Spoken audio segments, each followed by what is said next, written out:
Bonjour à tous, c'est Chocolobert. Aujourd'hui, j'ai décidé de vous parler des déchirures au niveau des ischio-jambiers. Étant moi-même sportif, je me suis déjà déchiré 2 fois les ischio-jambiers. Et je vous promets que pour un sportif, c'est vraiment chiant et handicapant. Il faut savoir que la déchirure au niveau des ischio-jambiers est la déchirure par excellence de tous les sportifs. Dans la plupart des sports, tels que la course, le rugby, le football américain, le foot, le basket, etc., etc. Pour les gens qui ne savent pas, les ischio-jambiers se situent à l'arrière des cuisses et partent des hanches pour finir à l'arrière du tibia. L'ischio-jambier est composé de 3 muscles qui permettent la flexion des genoux, la stabilité des genoux et l'extension de la hanche. Et pourquoi on se déchire les ischios? Parce que de 1, ce sont des muscles polyarticulaires, ça veut dire qu'ils sont soumis à de très grandes variations de longueur. Je vais un peu bératiser l'exemple, comme ça tu peux comprendre.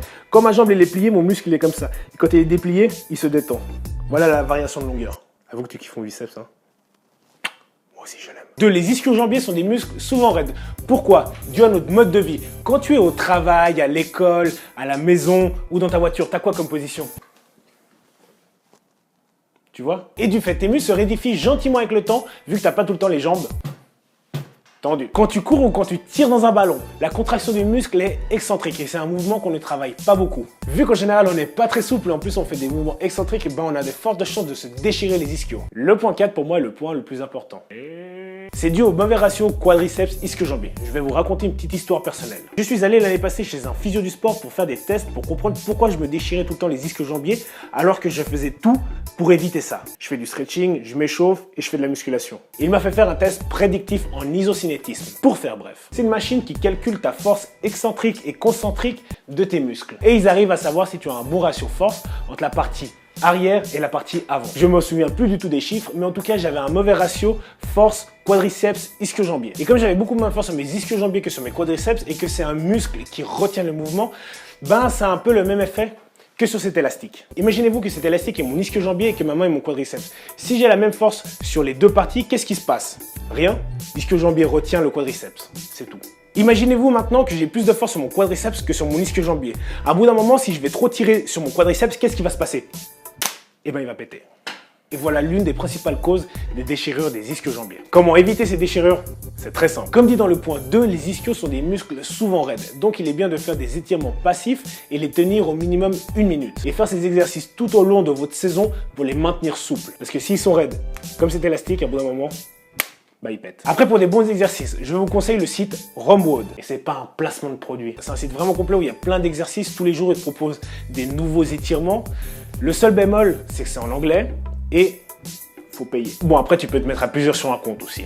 Mais chut, c'est un secret. Tu peux aussi acheter un foam roller qui permet de réduire les tensions musculaires, gagner en souplesse, enlever les nœuds et d'améliorer aussi le retour veineux. Moi, personnellement, j'en ai 2.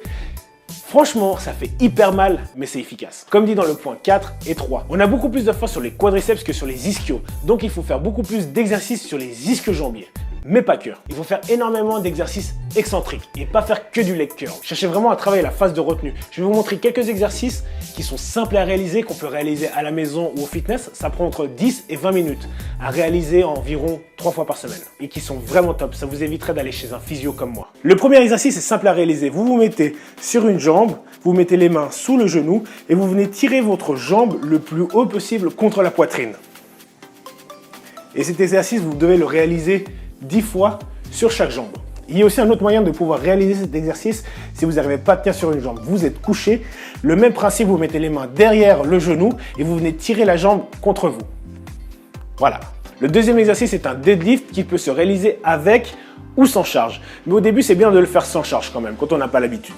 Donc, le but est d'être sur une jambe et la jambe qui va se lever va devoir rester au maximum tendue. Donc, quand j'arrive, tac, la jambe est tendue et le but est de redescendre.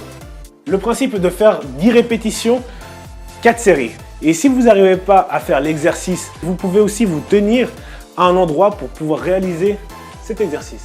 Le troisième exercice peut se réaliser sur un Swiss ball, sur un banc ou sur votre canapé. Donc, le principe est de vraiment lever ses fesses le plus haut possible pour sentir les ischio-jambiers tirés. Voilà. Et vous pouvez réaliser 12 répétitions. 4 séries. Pour le quatrième exercice, je ne vais pas le réaliser ici parce que tout simplement, j'ai pas du tout l'espace de pouvoir le faire. Mais si vous avez un meuble un peu plus haut, vous pouvez vous mettre de cette façon et de descendre. Mais je vais vous montrer ça en salle de fitness.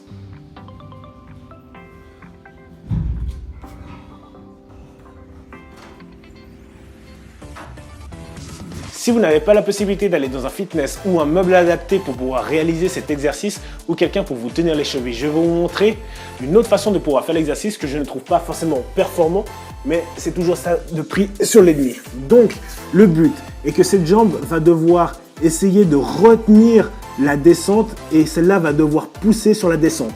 Et vraiment, c'est de faire cet exercice de cette façon pour pouvoir travailler la force excentrique des ischio-jambiers.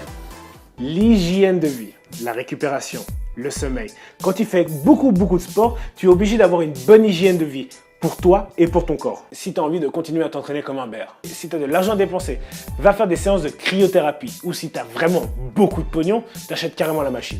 Achète-toi un complexe, pas besoin d'acheter le 8.0 comme moi à 1200 francs, tu peux tout simplement acheter le complexe 2.0 à 300 francs qui contient déjà des programmes décontracturants pour les jambes. Si tu as une copine ou un copain, ou même les deux, demande-lui de te faire des massages, mais pas des massages appuyés profonds, juste des massages pour faire bien drainer le sang. Et pour les finitions, tu t'arranges avec. Si tu es pauvre et que tu n'as pas de compagnon, je te propose d'acheter cette paire de chaussettes qui aide à la récupération.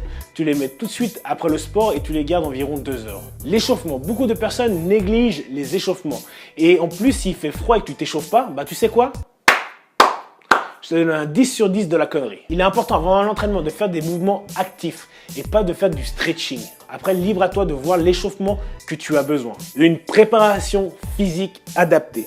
Ce qui me semble logique. Si tu es un sprinter, entraîne-toi comme un sprinter. Va pas chercher à t'entraîner comme un marathonien. En musculation, c'est pareil.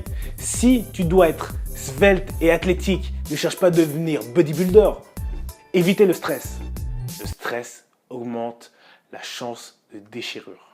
Ne prenez surtout pas des produits anabolisants et corticoïdes, ça augmente les chances de déchirure aussi. Un point qu'on ne peut pas contrôler mais que tout le monde va y passer un jour ou l'autre, c'est le vieillissement. Plus tu vieillis, plus tes tissus musculaires se fragilisent. Donc, tu devras te préparer 2 fois plus que quand tu étais jeune. Voilà, je voulais faire vraiment cette vidéo pour savoir qu'est-ce qu'il fallait faire pour ne pas se déchirer les ischio-jambiers. Je voulais pas entrer en détail de qu'est-ce qu'il fallait faire après pour une rééducation et tout ça. Si tu veux savoir ce qu'il faut faire, je te mets le lien dans le descriptif duquel je me suis inspiré. Et comme d'hab, si tu as des questions à me poser, tu peux me les poser dans l'espace commentaire juste en dessous. Et si tu as kiffé la vidéo, n'oublie pas de lâcher un gros développé du pouce bleu en bas. Et si tu veux partager la vidéo avec tes potes bears ou me suivre, tu cliques en bas. On se revoit bientôt.